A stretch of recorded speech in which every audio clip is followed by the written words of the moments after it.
obrigado, deputado, pela presença. Boa noite.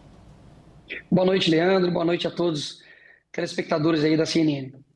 Deputado, o senhor publicou um vídeo esta semana que viralizou, né? Eu recebi o vídeo em vários momentos, né? E houve críticas por parte do governo em relação ao seu vídeo.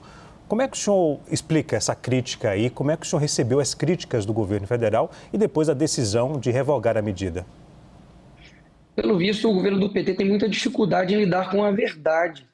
Afinal de contas, eu inclusive no vídeo falo que o Pix não será taxado, mas não duvido que possa ser, e mostrei um histórico disso, como por exemplo a promessa da picanha, que até hoje não veio, como por exemplo a promessa de não taxar as compras da China e estão sendo taxadas, e também a promessa da isenção de imposto de renda também não veio. Ou seja, há um histórico do PT de fato de enganar as pessoas.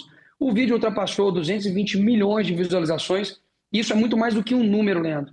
Isso é uma demonstração fática de que as pessoas estão indignadas com um Estado que só toma dinheiro e não devolve isso para a população em formato de segurança, de saúde, de educação. Pelo contrário, tem aumentado os gastos da presidência, batido recorde, tem feito festas com dinheiro público, como a gente já fez, e principalmente sendo irresponsável com o dinheiro do contribuinte. E por isso que viralizou, porque é verdadeiro. Agora, deputado, autoridades falam que devem abrir um inquérito para poder investigar parlamentares que divulgaram fake news. As autoridades não citam os nomes dos parlamentares. O senhor acredita que pode ser investigado? Eu estou sendo investigado porque eu chamei o Lula de ladrão. Ou seja, inquérito por inquérito, abrir mais um para mim é entrar na fila. Afinal de contas, se você é honesto aqui nesse país, a chance de você ser perseguido é gigantesca. Agora, saudades, né, de quando o Ministério Público Federal, de quando a PGR, de quando o STF se preocupava em investigar a facção criminosa, se preocupava realmente em olhar a corrupção que acontece dentro da política, as malas de dinheiro que foram encontradas, por exemplo, com o Guedel. Saudade de quando, de fato, os criminosos eram os criminosos e não quem faz um vídeo com um fundo preto sem gastar um centavo de dinheiro público e simplesmente tendo ainda que combater ainda mentiras e ataques por boa parte de uma imprensa que é comprada por esse governo. Deputado, o senhor apresentou, se não me falha a memória, o senhor e mais outros dois parlamentares apresentaram um projeto de lei, é isso? E também uma ação do Supremo Tribunal Federal sobre o caso da Receita?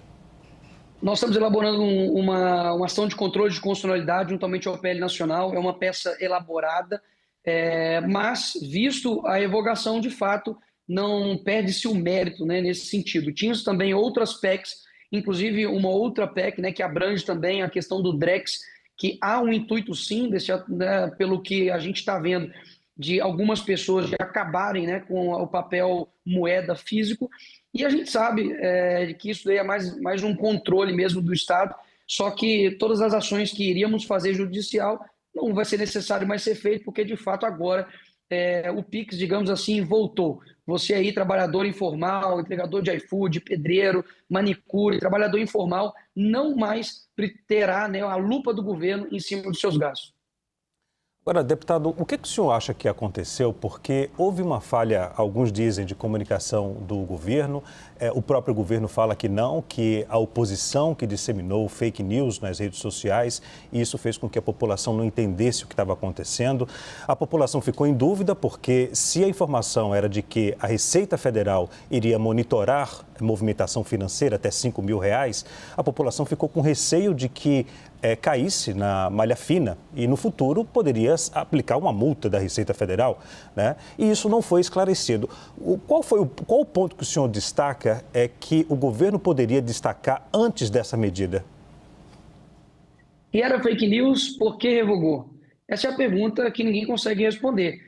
Afinal de contas, é impressionante, né? Eles comunicam algo, a gente recebe essa notícia, mostra a verdade, e eles simplesmente dizem que não, vocês são incapazes de entender.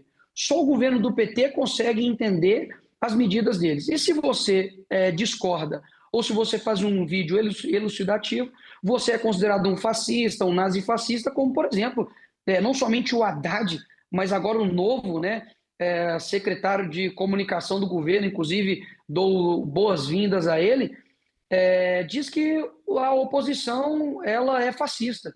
E todo aquele, né, que inclusive está a favor disso ou divulga essas informações também é. Ou seja, se você discorda de mim, você se torna um inimigo. Eu sou o contrário. Eu acredito que a gente precisa concordar e discordar.